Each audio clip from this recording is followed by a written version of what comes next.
terkait spektroskopi Raman, mulai dari prinsip dasar, instrumentasi, dan aplikasinya. Saya membagi outline presentasi saya menjadi 3 bagian. Pada prinsip dasar, saya akan menceritakan tentang efek Raman. Kemudian, pada instrumentasi, saya akan menceritakan tentang Raman spektrometer. Dan terakhir, saya akan menceritakan aplikasi spektroskopi Raman yang telah dilakukan di lab kami. Nah, efek Raman sendiri itu ditemukan oleh C.V. Raman. Beliau adalah fisikawan dari India. Ditemukan secara eksperimen pada tanggal 28 Februari 1928. Kenapa Bapak Ibu sampai tanggal eksperimennya diketahui? Karena India menetapkan tanggal tersebut sebagai Hari Sains Nasional. Atas penemuannya di efek Raman ini, beliau memperoleh Nobel Fisika tahun 1930. Nah, beliau ini adalah orang Asia pertama, Bapak Ibu, dan orang non kulit putih pertama yang memperoleh Nobel Fisika. Jadi ceritanya di sekitar tahun 1800-an ada namanya Rayleigh. Rayleigh itu memberikan radiasi monokromatik di daerah tampak kepada sampel. Nah, mayoritas dari cahayanya itu masuk melalui sampel dan keluar dengan besar energi yang sama. Nah, tapi ada beberapa itu di sekitar 1 dibagi 10 pangkat 5. Ada yang terhambur dengan frekuensi yang berbeda. Nah, apa sih yang terjadi? Jadi ada transfer energi dari foton ke molekul ataupun sebaliknya. Nah, ini diakibatkan interaksi dari foton yang datang dengan level energi vibrasi dari molekul. Nah, jadi ada 2 cara hamburannya dapat terjadi. Ya, yang pertama itu namanya hamburan Rayleigh.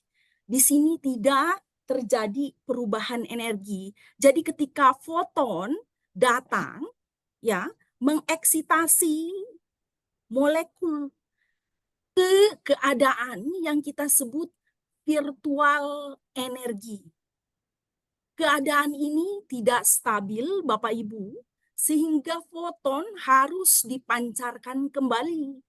Nah, pada saat memancarkan foton dengan energi yang sama atau frekuensi yang sama, terjadilah hamburan Rayleigh. Nah, pada hamburan Raman, pemancaran foton dari keadaan virtual ini dapat memiliki energi yang lebih kecil ataupun energi yang lebih besar. Nah, jadi di sini ada 2 jenis. Yang pertama itu Stokes. Hamburan Stokes itu ketika energi foton yang dihamburkan itu lebih kecil dari energi foton yang datang. Sehingga panjang gelombang cahayanya lebih besar dan frekuensinya lebih kecil. Nah, sementara hamburan anti-Stokes di sini adalah yang terjadi ketika foton yang dipancarkan itu energinya lebih besar dari energi foton yang datang. Sehingga foton yang dihamburkan ini memiliki panjang gelombang yang lebih pendek atau frekuensinya lebih besar. Nah, apa yang menyebabkan perbedaan energi dari foton yang datang dan yang dihamburkan. Nah, ini diakibatkan ada tumbukan elastik itu ketika hamburannya Rayleigh, dan ketika hamburan Raman terjadi tumbukan inelastik.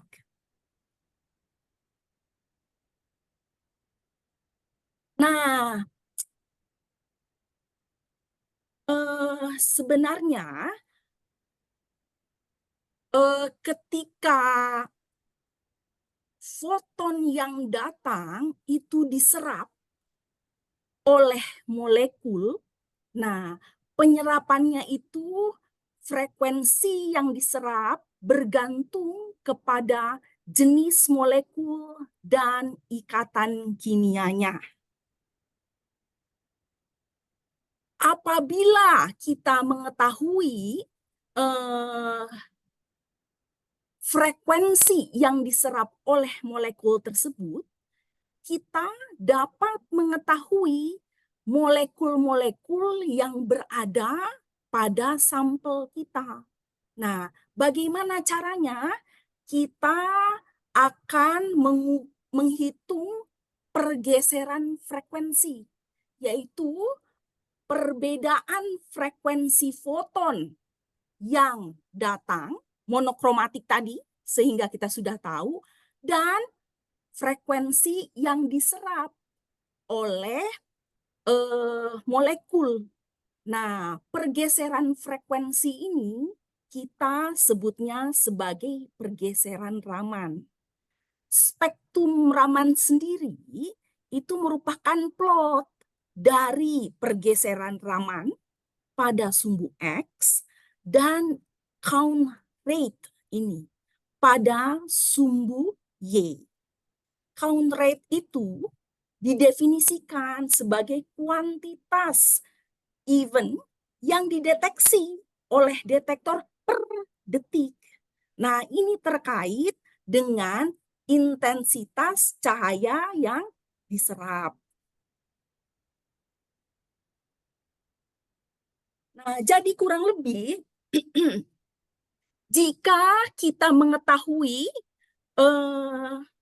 sebentar, maaf. Ini adalah pergeseran Raman. Ini tiap-tiap peaknya itu menunjukkan molekul atau ikatan kimia yang terdapat pada material yang kita ukur. Nah, hal ini unik, Bapak Ibu, seperti halnya misalkan A dan B memiliki sidik jari yang berbeda. Nah, untuk material A dan B itu juga memiliki susunan molekul dan ikatan kimia yang berbeda. Dan karena pik-pik ini unik, bergantung pada jenis molekul dan ikatan kimianya, jadi spektrum Raman ini kurang lebih kita bisa sebut sebagai chemical fingerprint gitu, karena unik untuk tiap material. Nah, hal ini yang menjadikan spektroskopi Raman menjadi tool yang sangat powerful, karena itu diperoleh Nobel Fisika. Nah, jadi sebenarnya yang terjadi itu pertama, sampel kita itu dieksitasi menggunakan laser. Ini adalah sampel dan molekul kita. Nah, kemudian ketika dieksitasi menggunakan sumber laser, molekul bervibrasi, ya, dan menghamburkan foton. Nah, Anda perhatikan di sini saya punya filter. Apa yang saya filter? Ini adalah hamburan Rayleigh yang memiliki apa? Energi yang sama dengan energi laser pengeksitasinya. Ya, sangat mudah mengeliminasi hamburan Rayleigh karena dia sangat kuat, sekitar 10⁸ lebih kuat dari hamburan Raman. Hamburan Raman sendiri yang biasanya diukur pada spektrometer itu adalah hamburan Stokes karena intensitasnya lebih kuat daripada anti-Stokes. Anti-Stokes itu biasa digunakan untuk pengukuran temperatur. Nah, setelah saya filter, saya dapatkan di sini hamburan Raman. Kita masukkan ke spektrometer yang terdiri dari kisi difraksi. Nah, dia menguraikan atau dispersi ke panjang gelombang tertentu yang berbeda, lalu masuk ke detektor.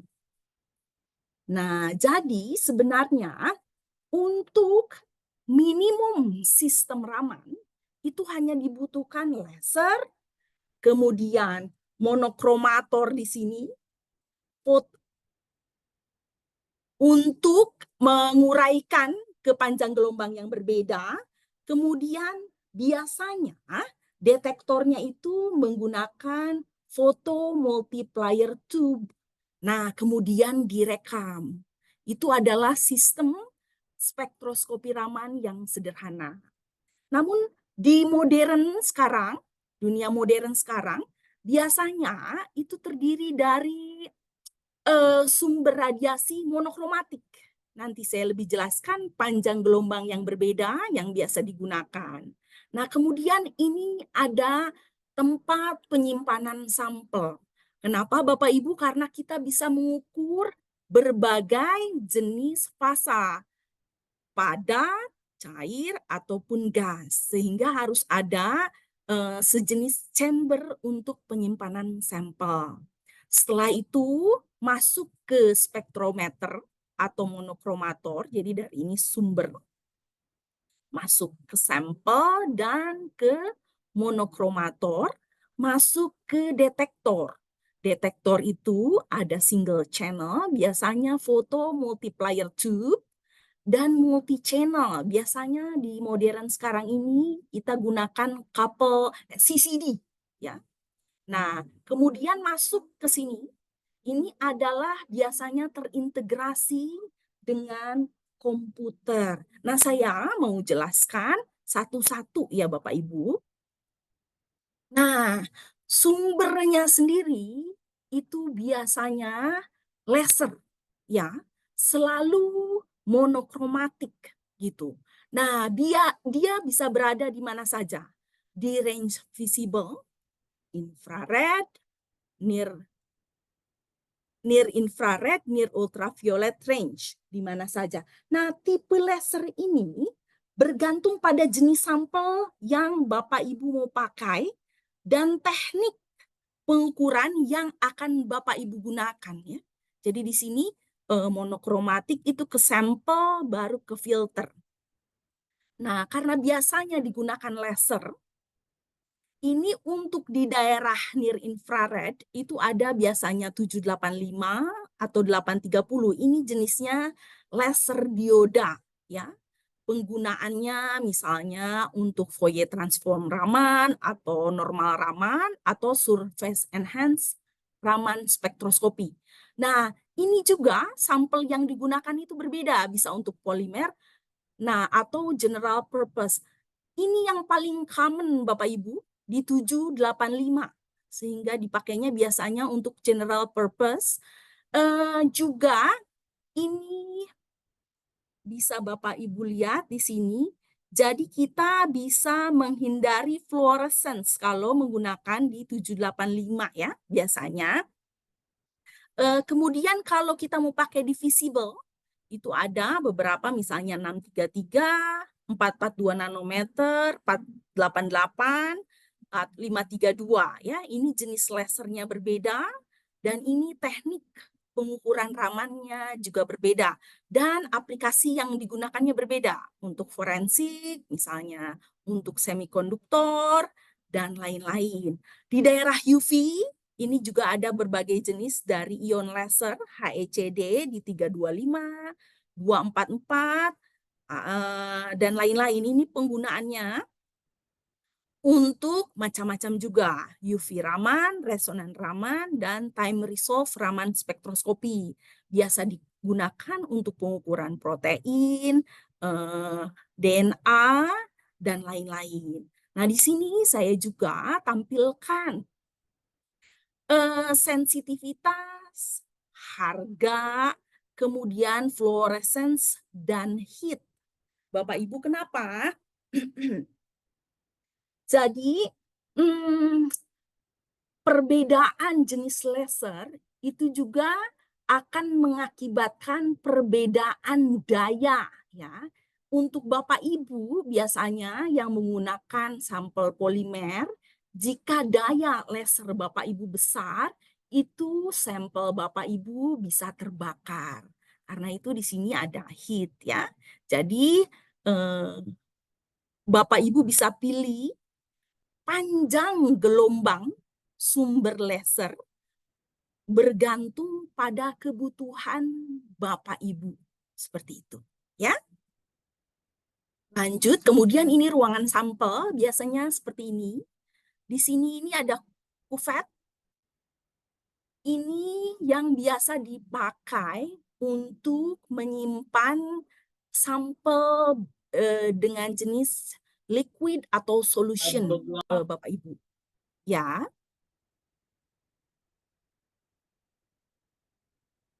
Oh, oke. Saya lanjut ya. Ya. Nah, ini yang biasa dipakai. Kemudian, atau ada beberapa metode yang biasa kami gunakan di lab kami itu biasanya drop and dry. Jadi, sampel diteteskan, ditunggu kering, dan baru diukur. Kalau powder, sampelnya atau solid, bisa langsung diukur. Kalau gas, mungkin agak lebih repot karena harus ada chamber tertentu gitu. Nah, kemudian masuk ke bagian spektrometer. Spektrometer ini di sini ada grating biasanya Bapak Ibu. Di sini kita itu kan memberikan radiasi kepada sampel menggunakan cahaya monokromatik. Nah, kemudian kita mengobservasi hamburan pada sudut yang tepat gitu bergantung pada radiasi yang datang. Nah, kemudian di sini biasanya ada grating. Grating ini biasanya itu membuang stray light gitu. Jadi mereject cahaya yang datang yang dari luar, bukan berasal dari hamburan gitu ya. Biasanya bisa terdiri dari monokromator 2 atau 3 buah. Nah, tapi biasanya yang paling banyak digunakan itu adalah grating. Nah, grating yang digunakan itu biasanya ada perbedaan jumlah grooves gitu ya. Semakin banyak, Bapak Ibu, ini perhatikan, ini lebih rapat dibandingkan yang ini. Semakin banyak jumlah grooves, Bapak Ibu perhatikan di sini ada semakin lebar sudut dispersinya. Nah, berpengaruh kepada apa? Berpengaruh tentu saja kepada resolusi. Jadi semakin banyak grooves-nya ini, resolusinya juga semakin besar gitu. Nah, tapi hati-hati karena yang Bapak Ibu butuhkan itu apa? Kalau Bapak Ibu membutuhkan resolusi tinggi tertentu pada daerah tertentu, Bapak Ibu bisa menggunakan yang nilai grooves-nya besar. Tapi kalau tidak, Bapak Ibu bisa menggunakan yang nilai grooves-nya lebih rendah.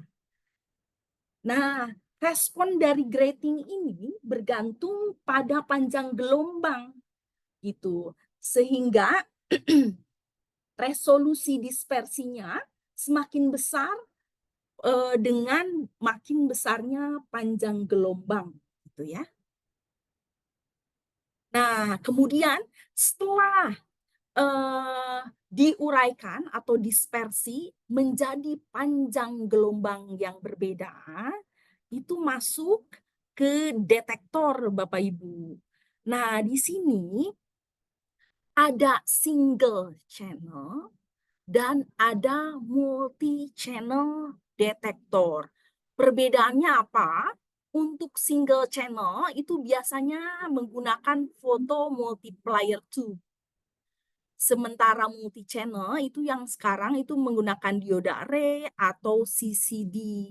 Nah, pada single channel itu tadi setelah didispersi oleh grating menjadi panjang gelombang yang berbeda, biasanya masuk ke detektor, kemudian diubah menjadi besaran elektrik itu per satu panjang gelombang secara sekuensial. Ini yang terjadi di single channel detektor. Sementara pada multi channel detektor itu semua panjang gelombang masuk ke detektor dan diubah secara simultan bersamaan. Nah, di situ bedanya. Nah, jadi pada single channel detektor, kedua-duanya sama ya, untuk foto multiplier tube dan CCD itu menggunakan efek fotolistrik. Masih ingat ya Bapak Ibu, ini ditemukan oleh Albert Einstein ya, mengubah foton ya menjadi apa? Elektron ya. Apa? Ketika foton diserap, elektron itu keluar dari material. Nah, di sini untuk foto multiplier tube karena dia single channel, jadi incoming fotonnya itu di sini satu panjang gelombang ya, Bapak Ibu. Kemudian nah di sini itu ada dinoda biasanya ya. Nah, untuk yang pertama itu biasanya dilapisi oleh konduktor. Jadi begitu ada foton, terijeklah elektron di sini. Nah, di sini elektron pertama. Nah, Bapak Ibu di sini di nodanya itu saling terhubung ini diberi potensial yang biasanya 100 kali lebih kuat daripada di noda sebelumnya gitu. Jadi ketika eh, masuk di sini ini namanya Bapak Ibu lihat lintasannya makin banyak, ini namanya elektron multiplier. Jadi elektronnya itu bertambah banyak. Nah, seperti ini. Nah, ini jadi foton ini diubah menjadi besaran listrik, biasanya tegangan atau pulsa seperti itu, supaya bisa masuk ke komputer diolah. Nah, spektrometer Raman yang sekarang biasa digunakan itu sudah terhubung Bapak Ibu dengan komputer, biasanya terintegrasi. Juga biasanya sudah disediakan software langsung dari pabrikan untuk menampilkan grafik spektrum Ramannya secara langsung. Nah, jadi biasanya untuk Raman yang sekarang itu biasanya semuanya single unit ini semua dan dikontrol oleh komputer. Kemudian biasanya ditambahkan safety. Jadi lasernya itu bisa di-lock, dikunci. Nah, kemudian ada protokol khusus untuk kalibrasi. Ya. Dan kemudian juga ada library spektrum. Nah, ini contoh software yang kami punya, ya. Jadi, selain itu juga Bapak Ibu adanya terintegrasi dengan komputer menyebabkan kita bisa memanipulasi spektral, apakah ditambahkan, dikurangi, dan lain-lain sesuai keperluan Bapak Ibu. Nah, di sini yang saya mau katakan terkait spectral library. Nah, Bapak Ibu, di sini misalnya hasil pengukuran kita ini yang atas. Nah, ini yang library itu yang bawah.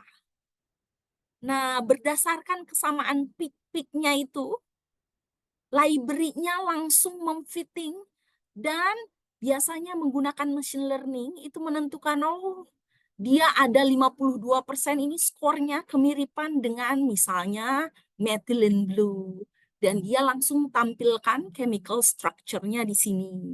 Nah, Bapak Ibu, yang dijual oleh perusahaan sekarang itu biasanya update dari library gitu. Jadi biasanya tiap tahun disediakan update dan Bapak Ibu diharuskan membeli kalau mau mengupdate library Bapak Ibu. Nah, kurang lebih seperti ini jualannya apa? Manufakturer dari spektroskopi Raman. Karena ini biasanya rusaknya kan berpuluh-puluh tahun. Nah, jadi biasanya yang dijualnya itu di sisi software, salah satunya adalah update library. Nah, lanjut ke aplikasi-aplikasi apa saja yang sudah digunakan di lab kami gitu. Nah, di lab kami ini ada juga mahasiswa yang menggunakan spektroskopi Raman itu untuk mendeteksi bahan peledak. Kami bekerja sama dengan Pindad karena kami tidak memiliki akses ke bahan peledak. Nah, di sini Bapak Ibu bisa lihat ini adalah TNT atau pernah dengar mungkin trinitrotoluen yang biasa digunakan 70% bahan peledak ini adalah TNT. Ini adalah chemical strukturnya dan ini adalah peak-peak yang terkait dengan vibrasi dari TNT. Nah, untuk Raman sendiri, Raman shift-nya itu, nah biasanya dikaitkan dengan tabel assignment Bapak Ibu. Jadi di sini peak di 16-17 itu terkait assignment-nya apa, seperti itu. Kemudian kami juga menggunakan spektroskopi Raman untuk menentukan kehalalan. Jadi lemak ayam, sapi, bebek, kemudian kambing, dan babi. Itu kami ukur. Nah, kemudian kami ternyata setelah diolah menggunakan kemometri, ini terpisah. Jadi bisa dibedakan. Kalau kami campur, Bapak Ibu, misalnya di sini, kalau saya campurkan spektrumnya misalnya ada 0,8, misal ini babi dicampurkan dengan 0,1, sapi dicampurkan dengan 0,1 ayam, kami menggunakan machine learning juga bisa memprediksi. Oh, di sini ada 0,805 babi. 0,101 apa tadi saya bilang ini sapi misalnya. Atau di sini ada 0,094 ayam. Nah, kami juga bisa menentukan di sini apakah kalau ada babinya halal atau haram. Jadi dari spektrum yang tadi Bapak Ibu lihat, kami bisa ubah ke binary 1-0. Haram, halal gitu. Nah, kami prediksi menggunakan kemometri dan machine learning gitu. Di sini masih terlihat ada kepresisiannya masih di angka segini. Nah, kemudian di sini juga kami gunakan spektroskopi Raman untuk mendiagnosis DBD ya. Nah, di sini kami menggunakan chemometry dulu, PCA, kemudian menggunakan machine learning. Nah, di sini itu ada conversion matrix-nya. Jadi misalnya aktualnya dia 1 dengue, tapi diprediksi tidak dengue 0 ya, ada 3 orang ya. Kemudian dia dengue, diprediksi dengue itu sudah benar ada 13 orang. Dia tidak dengue, diprediksi tidak dengue ada 3 orang dan seterusnya. Dia tidak dengue, diprediksi dengue itu 0. Jadi kami juga bisa menggunakan spektroskopi Raman untuk diagnosis demam berdarah. Kemudian salah satunya ini di sini ada untuk deteksi pestisida, Bapak Ibu. Jadi pada buah dan sayur biasanya disemprot ketika buah dan sayurnya sudah matang. Untuk pestisida ada kadar ambang tertentu yang membahayakan kesehatan. Karena itu kami harus deteksi ini MP ini adalah metil paration kalau nggak salah ya. Ini untuk adalah pestisida yang digunakan yang kami coba deteksi. Ini salah satunya. Nah, kemudian kami juga mencoba menentukan kualitas sawit di sini. Kualitas sawit itu ada 4 yang biasanya diukur, yaitu kadar asam lemak bebas, ya, free fatty acid, kemudian bilangan yodium, kemudian dobi, dan kadar air dan kotoran.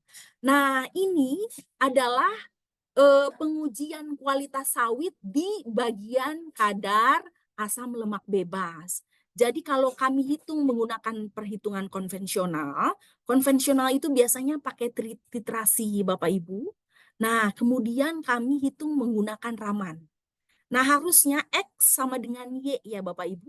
Jadi antara penghitungan konvensional dan Raman harusnya hasilnya sama. Nah, di sini masih ada beberapa error, tapi kami dapatkan hasil yang lumayan baik. Nah, ini juga yang terakhir, ini bersama farmasi biasanya untuk menentukan kemurnian bahan. Nah, Bapak Ibu tahu kalau obat itu kan tidak boleh tercampur ya. Di sini kami bisa punya spektrum misalnya untuk paracetamol ya. Ini paracetamol yang 0% kami campur nih. Ini paracetamol yang 100%.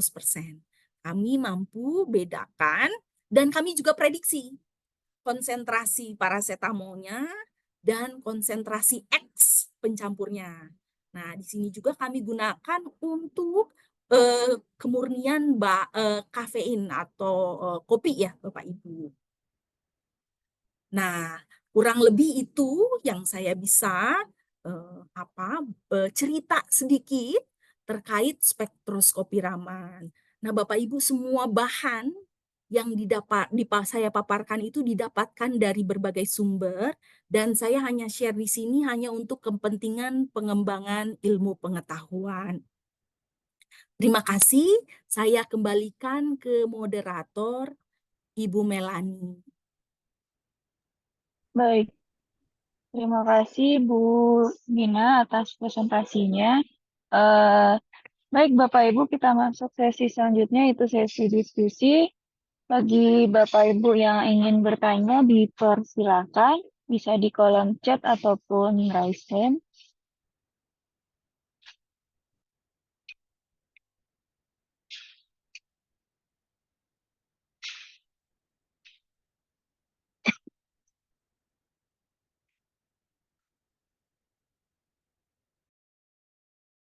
Saya boleh bertanya, Bu? Baik, Ibu Kartika ya? Ya, enggak, Kartika Ya, Sari. baik. Terima kasih. Silakan Ibu. Oke, saya Ibu Kartika Sari dari Fisika FMIPA UNSUD, Universitas Jenderal Sudirman. Ini saya mau nanya nih, Bu. Kan tadi ada pola FTIR ya, seolah-olah spektra ya, yang slide terakhir tuh Bu. Slide terakhir. Sebentar ya Ibu, saya share. Iya, karena ini nggak jauh beda dari FTIR, hasil FTIR ya. Yang ada paracetamol, kemudian ada apa lagi ya?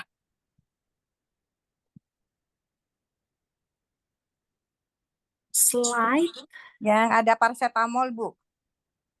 Yang untuk menentukan dari bidang farmasi. Iya.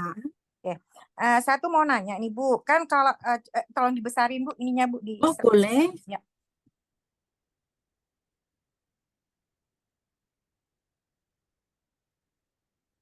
Saya kan belum pernah pakai Raman ya, makanya saya mau tanya nih.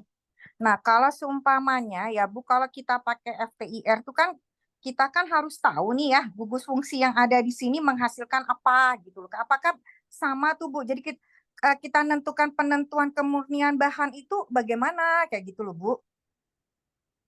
Dari spektra ini kan ada berapa nih spektranya nih? Ada 1, 2, 3, 4, 5, 6 ya. Ada spektra 6. Nah, dari ke-6 itu dari judulnya aplikasi untuk penentuan kemurnian bahan.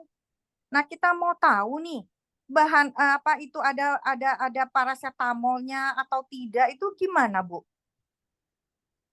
Oh, gini. Sebenarnya Raman itu adalah komplement dari FTIR ya, Ibu kan Iya. sudah tahu ya. Ya. Nah, ini saya punya yang paling bawah. Ini adalah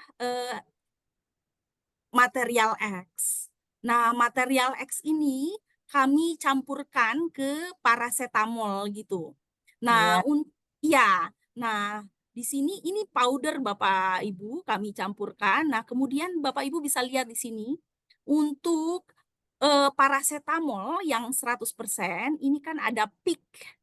Saya harusnya tampilkan yang ada assignment-nya ya, tapi nggak apa-apa, ini juga saya pakai sebentar, saya pakai pointer.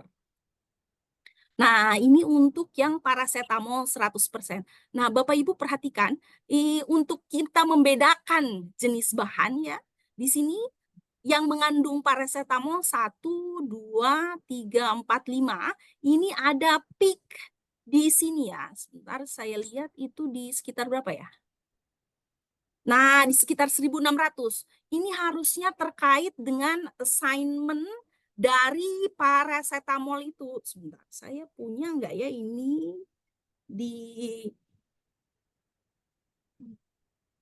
Saya harusnya punya assignment-nya terkait apa? Enggak, ini kalau penentuannya kan hanya lihat puncaknya aja ya, Bu? Iya, hanya lihat puncaknya. Hanya lihat puncaknya, itu dia ada terkait atau tidak dengan ya? vibrasi molekulnya, iya. Iya, kemudian kalau kita di FTIR itu kan ada stretching, ada bending. Nah, kalau Iya, seumpamanya iya. kita mau menentukan apakah di situ ada gugus fungsinya, kan kalau umpama OH itu kan sekitar 3.400 ya. Iya, Nah, iya. nah, apakah itu yang bisa kita tentukan? Ini ada paracetamol di situ atau gimana, Bu? Saya bingung Iya, nih, Bu. persis sama Ibu. Oh, persis Persis sama. sama. Iya, saya bisa lihat Gitu. yang ada assignment-nya itu tadi itu kalau nggak salah TNT ya. Ini kan ada ini assignment ya.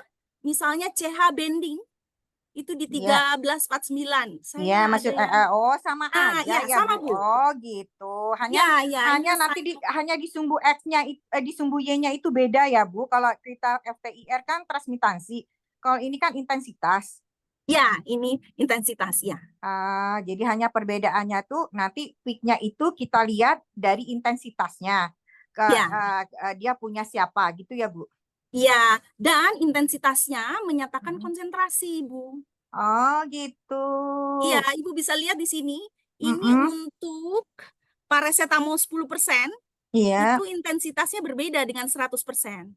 Jadi intensitasnya menyatakan konsentrasi. Nah, kita nggak harus tahu ininya ya, gugus fungsi dari paracetamol itu apa. Jadi kita bisa menentukan kalau oh ya memang di sini nih bedanya peak-nya ini memang punya paracetamol 100% kayak gitu. Dan kita bisa menentukan oh ini memang punya paracetamol nih bentuknya kayak gitu loh. Iya, seperti itu. Jadi kayak kita ngoreksi FTIR ya Bu, hanya bedanya ini ketajaman dari peak-nya itu bisa ditentukan konsentrasi dari bahan yang kita gunakan ya. Iya. Oke, udah berarti punya nanti kalau penulisannya memang harus dari kecil ke besar ya Bu? Oh enggak, tergantung kebutuhan Ibu aja. Kan kalau Iya. kecil ke besar itu kan biasanya kan untuk UV vis. Oh, tapi biasanya Kalau FTIR itu kan dari besar ke kecil, jadi kita tahu nih ini daerah vibrasi stretching, ini vibrasi bending. ya biasanya tergantung kebutuhan, bisa kami potong juga karena tidak ada peak apapun yang berpengaruh. Tergantung kebutuhan Ibu ya. Kalau kayak gini kan kayak yang kecil-kecil itu kan apa bisa dianggap peak-nya juga punya paracetamol Bu? Yang mana? Yang kecil-kecil nih yang dari bawah ya, 1, 2, 3, 4. Saya tuh tadi mencoba mendownload assignment paracetamol tapi gagal. Jadi saya nggak ada assignmentnya, Ibu. Mungkin kalau Ibu bisa kontak saya setelah ini, saya bisa kasih. Ya, saya punya Enggak, saya hanya assignment. penasaran Bu. Saya kalau Iya, saya paham. ini kayaknya sama dengan FTIR yang suka saya analisis. Komplement Bu, ya. Saling melengkapi, ya. Gitu. Jadi kalau kita sudah FTIR, kita harus Raman juga kita lakukan. Boleh, tergantung kebutuhan Ibu, atau misalnya Raman saja atau FTIR saja. Seperti kita tahu kan ada ikatan-ikatan yang Raman aktif atau IR aktif. Jadi kalau yang Ibu butuhkan di IR aktif sudah ada dan bahkan dia Raman inaktif, Ibu tidak perlu melakukan spektroskopi Raman. Ya, secara prinsip kan berbeda ya Ibu. Misalnya kalau FTIR itu yang berubah dipol ya. Kalau kami ini di sini polarizability. Karena kan kalau kita biasa kalau yang di material itu kan hanya menentukan oh ya ini nih ada OH-nya, oh ya ini nih ada NH3-nya, ini ada CC-nya gugus fungsi yang berikatan ya gitu. Kan ada double, ada single kayak gitu loh Bu untuk menjelaskan pola-pola FTIR. Iya.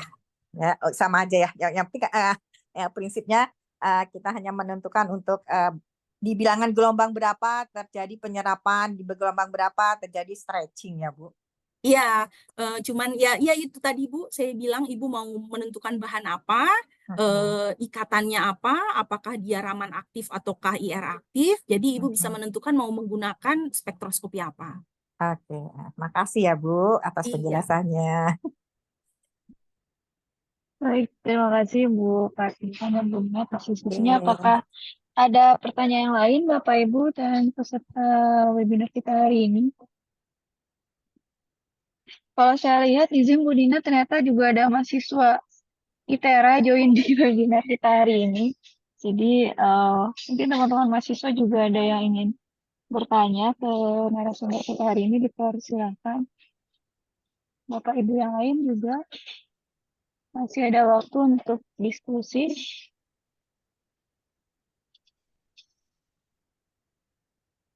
Oke, boleh Bu. Ya, silakan Bu ini. Oke, terima kasih Bu Meladi. Sebelum pada itu ya. Ya, saya dari Pendidikan Fisika Universitas Pendidikan Indonesia. Jadi saya baru ini ilmunya sangat bermanfaat bagi saya pribadi, khususnya kami ya di pendidikan. Jadi pertanyaan saya tuh mungkin lebih dasar ya dibandingkan di Ibu Kartika. Yang pertama berkaitan dengan cara pembuatan sampelnya, Bu. Tadi kan sampelnya tuh disimpan ya di dalam di tempatnya itu. Nah itu tuh langsung atau harus kita buat dulu gitu. Misalnya untuk padat atau powder, yang gas dan cair itu apakah sama atau beda?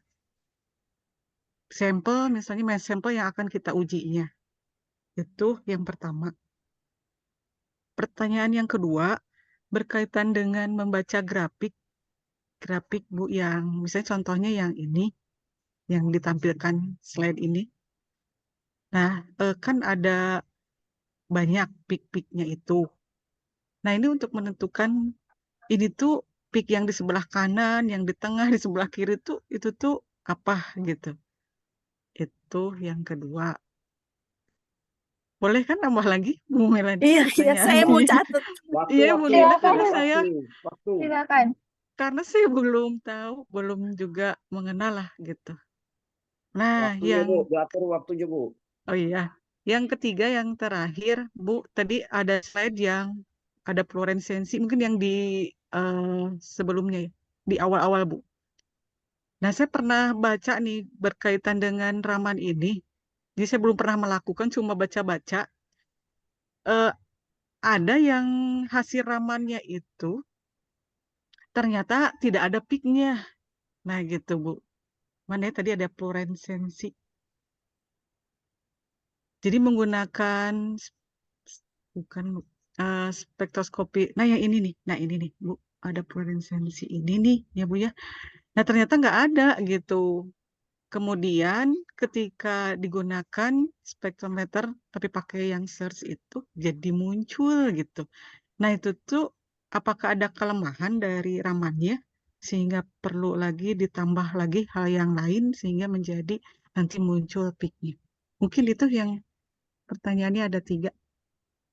Yang keempat, apakah ada di ITB ramannya? Ada Jadi di ITB. ya, Ya, berarti bisa ya boleh Bu ya dipakai kalau untuk ini ya Bu ya. ya, silakan Aduh, makasih daftar. banyak. Ya. Oke.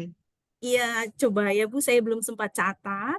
Yang pertama, pertanyaan Ibu itu pengukuran kalau beda fasa ya Bu. Kalau itu tergantung pada chamber yang dimiliki oleh merek dan tipe tertentu. Ya, kalau di kami itu penggunakannya Horiba Makroram. Kalau Ibu mau pakai, untuk powder itu disimpan saja. Ya, kalau liquid itu ada kuvet. Ya, nah tidak bisa dipakai untuk gas, kurang lebih seperti itu. Nah, yang kedua untuk penentuan peak itu macam-macam metodenya. Bapak Ibu bisa ukur, bisa hitung, kemudian Bapak Ibu bisa samakan dengan library gitu. Jika Bapak Ibu sudah tahu apa yang Bapak Ibu mau ukur. Misalnya kalau saya materialnya saya sudah tahu ini TNT. Nah, saya bisa prediksi ada ikatan-ikatan apa saja. Misalnya di sini ada CH dan lain-lain. Nah, kita bisa tahu ini bending stretchingnya di mana. Nah, karena apa Bapak Ibu ini biasanya juga bergeser. Seperti itu, ya. Nah, yang ketiga Ibu maaf lupa. Nah, ketika saya membaca Oh, yang satu jurnal, fluorescence. iya Ya, gitu. fluorescence. Jadi nggak muncul peaknya itu ketika menggunakan raman spektroskopi gitu. Ya, Tapi jadi ada kelemahan daripada raman spektroskopi seperti saya sudah jelaskan tadi. Jadi yang mayoritas itu adalah hamburan Rayleigh. Jadi hanya sepersekian itu yang merupakan hamburan Raman. Jadi intensitasnya rendah. Jadi sekarang itu seperti yang kami lakukan di ITB, yang digunakan itu adalah SERS atau Surface Enhanced Raman Spektroskopi. Jadi kami itu mengenhance atau meningkatkan intensitas Raman. Nah, biasanya itu kami menggunakan efek plasmonik di sini ya, Ibu. Nah, jadi kalau peaknya tidak terlihat, itu bisa dikuatkan sampai 10⁻15 kali menggunakan SERS. Gitu, Ibu. Semoga menjawab pertanyaan iya, Ibu. terima kasih banyak Bu Nina. Iya.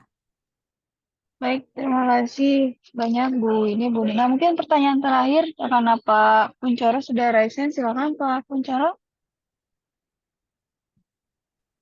Oke, terima kasih sekali Ibu waktu yang diberikan kepada saya. Saya ingin menanyakan beberapa hal berkaitan dengan spektroraman ini karena kebetulan kami juga baru memiliki, namun belum ada penelitiannya. Jadi ini saya tertarik lalu ikut gabung di sini. Dari awal tadi saya melihat ada grafik pengukuran dan grafik library. Nah, ini fungsinya kedua grafik ini apa Anjir? Atau tadi nampaknya ada Ini ya, yang Pak. ya betul, ada library sama sama apa itu pengukurannya ya, yang bawah library, yang atas pengukuran. Iya, iya. Nah, ini library ini didapatkan dari mana? Apakah ini sudah ada acuan sehingga nanti kita tinggal semacam mencocokkan saja gitu? Oh, kalau ini nanti eh, materinya ini, kalau ini itu atau gimana ini? Iya, jadi ini biasanya bawaan dari software. Kami eh, kan memiliki ramannya Horiba, Pak. Nah, kami nggak Hmm. sanggup beli library, tapi ada beberapa yang digratiskan. Contohnya kan kalau methylene blue itu standar sekali ya, Pak, untuk Ya, pengukuran Tilin Blue, raman betul. Ya. beserta rodamin gitu ya. Jadi selalu sudah ada. Nah, ini ada dari sananya, Pak. Ini menggunakan machine learning, biasanya dia menyamakan pik-pik maaf sebentar. Nah, ini dia samakan pik-piknya yang ini ya, Pak. Ini Hmm. contohnya, ini gitu. Ini ya. Nah, jadi dia ada skor kecocokan di sini. Ini kemungkinan 52,28% methylene blue. Nah, Bapak lihat di sini ada lock terkunci. Nah, ini berbayar gitu. Ya, jadi ini adalah apa? Feature ya, feature library yang kami punya gitu. Nah, biasanya sekarang vendor penjual raman itu berjualannya dari ini Pak, update software, biasanya update library. Karena kalau Oke. dijual ramannya kan bertahun-tahun rusaknya Iya. gitu Pak. Oke, Bu. Lalu ini sebagai contoh ini aja ya yang saya bayangkan ya. Ini library methylene blue-nya yang bawah itu. Mm-mm. Misalnya methylene blue ini saya gunakan untuk pengecatan suatu sel, pengecatan suatu sel. Misalnya saya ingin melihat laju kerusakan eritrosit dalam penyimpanan. Saya cat pakai methylene blue. Nah, apakah ini nanti eh, memungkinkan ya, Bu, digunakan spektroskopi apa itu ini? Mengingat nanti kan sel darahnya ada yang kecat, ada yang enggak gitu, Bu. Saya belum Oh, bisa bayangkan. iya Bapak, tergantung kalau sampel Bapak heterogen gitu ya. Nah, Heeh. iya, Bapak itu bagusnya itu menggunakan mapping, Pak. Jadi nanti ada eh, sejenis apa motorized stage gitu, Pak. Ada stage yang menggunakan motor, dia akan Heeh. bergerak gitu ke arah X dan Y gitu. Jadi nanti untuk Jadi ada koordinat fasilitasnya itu tertentu. ya, Bu, di alatnya ya. Iya, di alatnya. Oh, Cuman heeh. mahal, kami nggak punya juga yang mapping raman, Pak. Oh ya, nanti kami akan cek milik kami ada ndak, Ah karena kami ya, juga belum tahu, gitu ya. boleh. Baru aja Kontak saya datang kalau minggu punya, Pak. kemarin. Saya ikut Lalu, ngukur. Kontak saya kalau punya, saya ikut ngukur. oh gitu. Iya. Iya, iya. Saya belum tahu itu barangnya seperti apa gitu. Ini saya lalu tertarik juga. Ini tadi Ibu mengatakan bahwa nanti yang diukur itu intensitasnya. Iya, Ya, intensitasnya ya. Ini iya, intensitas itu berkaitan dengan konsentrasi. Kalau di UV vis kan pakai Lambert Beer itu ya, yang nanti iya. konsentrasi minimal terdeteksi itu seingat saya 0,2 atau berapa itu. Kalau di Raman ini berapa, Bu? Oh, tergantung ya, Pak. Sebentar. Banyak, Pak. Tergantung bahan Iya. dan sebentar. Saya. Nah, ini contohnya untuk paracetamol itu kami masih terdeteksi di konsentrasi paracetamol 0,1% ya. Ini, oh Hmm. maaf, pointernya lupa. Nah, ini masih ada di 0,1% ya, Pak. Ini Oh iya. berbeda dengan X. Oke. Iya, iya. Nah, Nah, seperti Bapak Bu, lihat, ini berarti ini tadi dicocokkan dengan library-nya dulu ya. Kalau kalau misalnya ini tadi yang 0,1 atau model paracetamol itu bentuknya kayak gini ini ya dicocokkan dulu dengan library atau kita ukur dengan memang betul-betul paracetamol yang murni. eh, kita samakan dengan paracetamol murni, kemudian kita Mm-mm. karena kita sudah tahu ya Pak, ini paracetamol, Mm-mm. bagaimana chemical structure-nya, jadi kita Mm-mm. sudah bisa memperkirakan vibrasi, mode-mode vibrasi dari paracetamol. Nah, itu lebih mudah Pak, kita Ah, prediksinya. Oke, terima kasih sekali. Ini sekali lagi, Bu, pertanyaan saya. Karena yang akan saya selidiki itu kan barang heterogen dan Hmm. saya komposisinya belum tahu. Hmm. Nah, belum tahu komposisinya barangnya heterogen. Kalau pada UV vis kasusnya sama mirip dengan ini ya, hanya dia nanti pola absorbansinya berapa gitu ya. Nah, kalau ini nanti ketika heterogen dengan panjang gelombang yang berbeda-beda gini, apakah kita nanti bisa mengetahui kayak di UV vis? Mengingat ini pik-piknya, misalnya paracetamol murni aja, pik-piknya kan banyak ini. Ada di Hmm. 600, sekitar 800, sekitar 1200 sampai 400 gitu ya, 1600.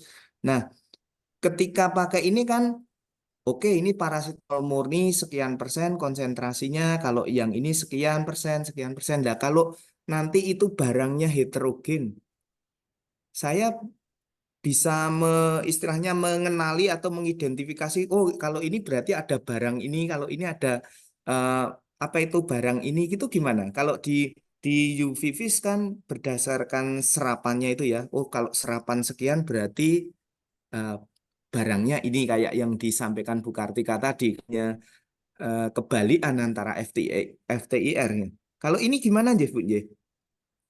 Gini Pak, ini kebetulan pas, ini Bapak lihat saya punya spektrum kafein ya di sini. Nah, ini Hmm. sebenarnya konsentrasi kafeinnya itu ke atas makin besar ya, tinggi. Jadi ini 0%, 0,1 sampai 100%. Nah, Hmm. ini kafeinnya kami campur dengan X, ini yang kafein 0% itu powder Pak. Seperti Bapak tahu, powder itu kan tidak heterogen ya, tidak homogen, Iya, beda iya. dengan Ini larutan. berarti Ya, bubuk kopi ya? Bubuk kopi yang diamati. kopi. Iya, Iya, Pak. iya. Nah, Heeh. Bapak lihat di sini tetap ada kafein, tapi lihat karena heterogen ini yang biru itu 1%, ini yang 5%. Jadi Heeh, lihat heeh. konsentrasinya itu kan seperti seolah-olah lebih rendah yang atasnya. Ya, betul Nah, itu tapi yang tetap saya ada. masalahkan seperti itu, Bu. Gimana ini solusinya, Anje? Iya, karena ya heterogen itu. Jadi ya solusinya saya sarankan mapping, Pak. Jadi kami juga ke depan mau mapping. Jadi misalnya ini tetap ada Heeh. kafein, ya, cuman seolah-olah konsentrasi lebih rendah. Padahal sebenarnya dia lebih tinggi. Nah, kalau dengan mapping kan Bapak bisa cek untuk koordinat tertentu. Jadi nanti di mapping itu, Pak, Oh, yang mapping outputnya yang 3 dimensi tadi, Bu, yang muter tadi.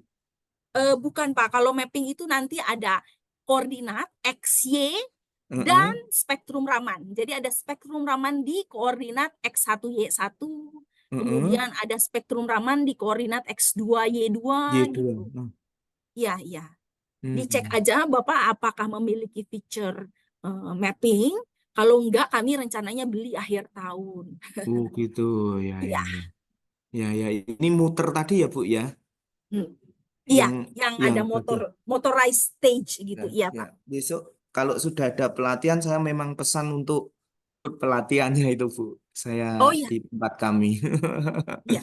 Ya, Di nanti mana, Pak? sekalian. Kami dari UNJ, Bu. Oh, Saya dari UNJ ya. ya. Ya, gitu. Nggih. Ini yang saya pikirkan tadi adalah yang grafik kafein ini tadi, Bu. Bagaimana Oh, nanti kalau sampel saya heterogen, barangnya macem-macem, yuk serapannya bisa berbeda. Ya ini yang saya bayangkan simpelnya seperti ini, Bu. iya. Ini kan Ya, simpel, Pak. Cuma dua. ya, Ya. ya simpelnya ya seperti ini. Oke, oke. Terima kasih sekali, Bu, waktu yang diberikan. Saya boleh Ya. tanya lagi nggak, Bu? Ya.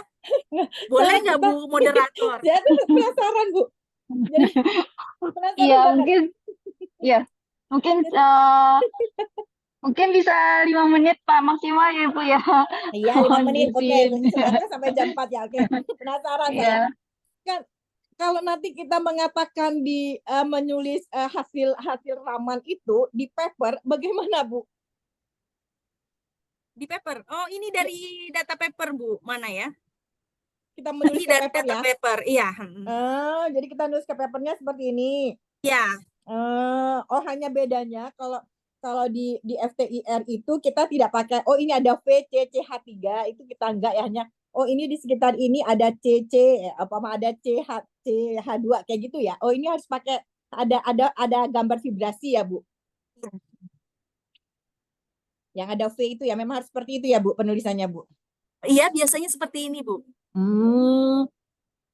Kemudian ini kalau seumpama kalau satu ya nggak usah arbitrary unit Bu. Ini kalau saya mau tanya Bu, ini nanti apa ini dinormalisasi nggak Bu? Iya, Tetap dinormalisasi. dinormalisasi. Normalisasinya tetap kita lakukan ya kalau untuk Raman ya. Iya, jadi ada pre-processing dulu, Bu. Ada baseline, terus ada Oh, smoothing. berarti sama seperti kita ngolah data XRD ya. Kalau harus baseline kita ratakan dulu subtract. Kemudian kalau di sini lihat smoothing ya. Ya, Di kemudian ada smoothing, di normalisasi. subtract. Kalau saya lihat ini, makanya saya tanya ini kayaknya nih grafiknya tuh ada smoothing, ada subtract, baru kita pick analyzer, ya gitu ya. Iya, yang Oh, ini ya yang udah. asli yang ini, Bu. Sebentar Yang ya. mana saya yang kasih aslinya lihat. Bu? Saya penasaran banget tanya Bu. Sebentar ya, ini Ya. mana? Ini maaf ya, saya sudah di rumah jadi males on cam. Sebentar, saya nggak bisa pindahkan.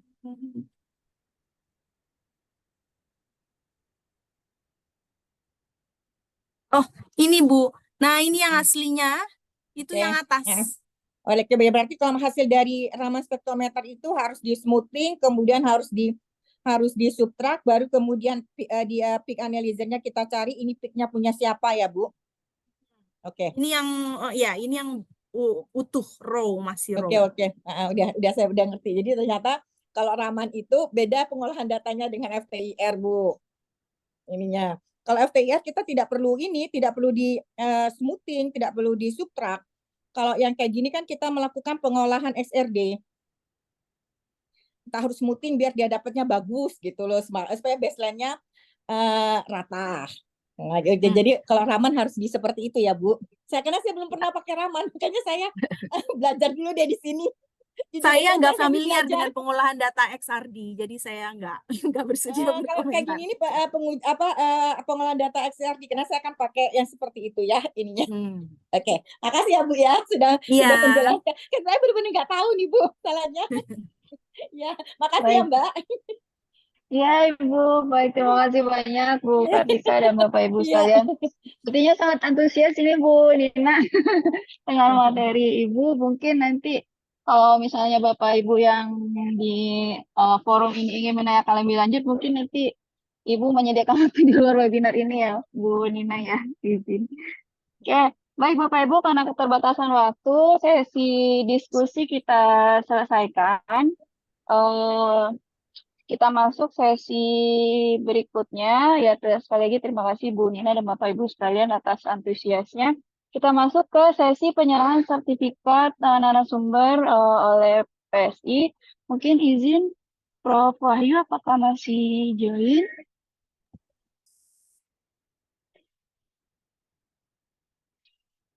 Masih join, Mas. Ya, baik Bapak, dipersilakan untuk menyerahkan secara simbolis kepada Ibu Dr. Nina Supriamina, selaku narasumber kita hari ini. Baik, terima kasih Bu Febrina. Bu Nina, kami serahkan sertifikat kepada Ibu sebagai narasumber dalam webinar Fisika Indonesia seri ke-9 dengan tema spektroskopi Raman, prinsip-prinsip dasar, instrumentasi, dan aplikasi yang diselenggarakan pada hari ini tanggal 4 Oktober 2024. Sekali lagi kami ucapkan terima kasih, dan tadi juga kita menyaksikan sendiri tingginya animo dan juga antusiasme ya dari peserta terkait spektroskopi Raman ini. Semoga bisa memberi manfaat yang optimal kepada semua yang hadir, audiens sekalian, dan mohon diterima sertifikat kepada Ibu ini. Semoga bisa dipakai untuk BKD. Terima kasih, Pak. Tepuk tangan. Terima kasih, Bu Melani. Baik, terima kasih Prof. Wahyu atas penyerahan secara simbolis pada narasumber kita hari ini. Baik, kita masuk ke sesi selanjutnya, Bapak Ibu, sesi penyampaian informasi PSI. Izin Pak Hayat, apakah bisa bantu saya screen informasi Bapak? Takut nanti dari sayanya bermasalah silakan lagi. aja. Ada Bu Umi atau oleh Bu Melani juga? Nggak apa-apa.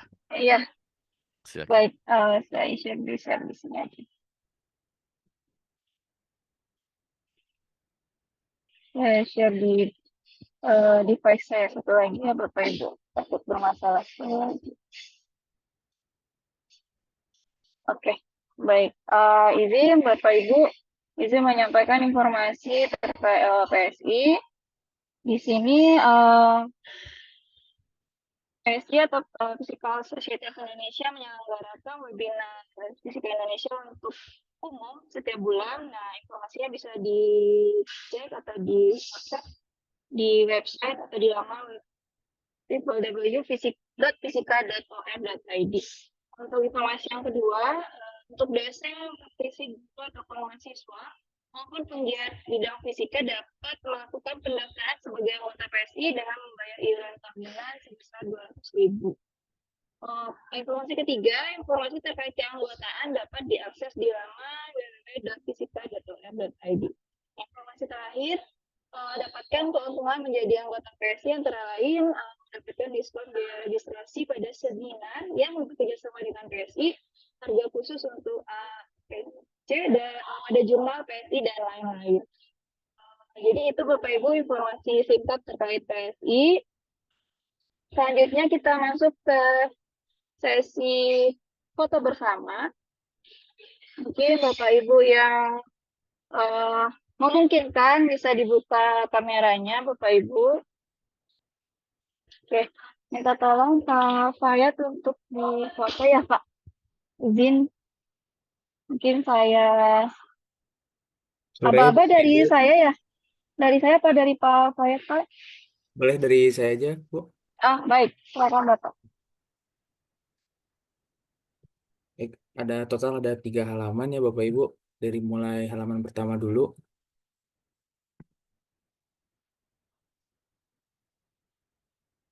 Satu, 2, 3.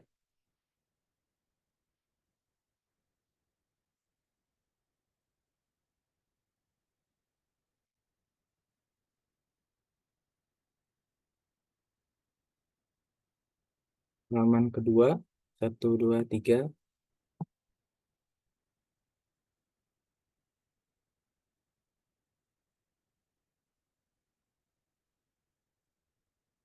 Slide terakhir ya. 1, 2, 3.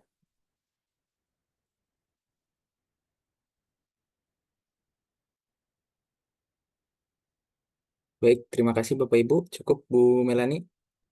Baik, terima kasih Pak Fayat. Baik Bapak Ibu sekalian, tibalah kita di akhir acara webinar Fisika Indonesia seri ke-9 dengan topik spektroskopi Raman, prinsip dasar, instrumentasi, dan aplikasi dengan pemateri Dr. Nina Siti Aminah MSI. Sekali lagi terima kasih Bu Nina atas pemberian materi atau insight-nya dan ilmunya kepada kita semua pada hari ini.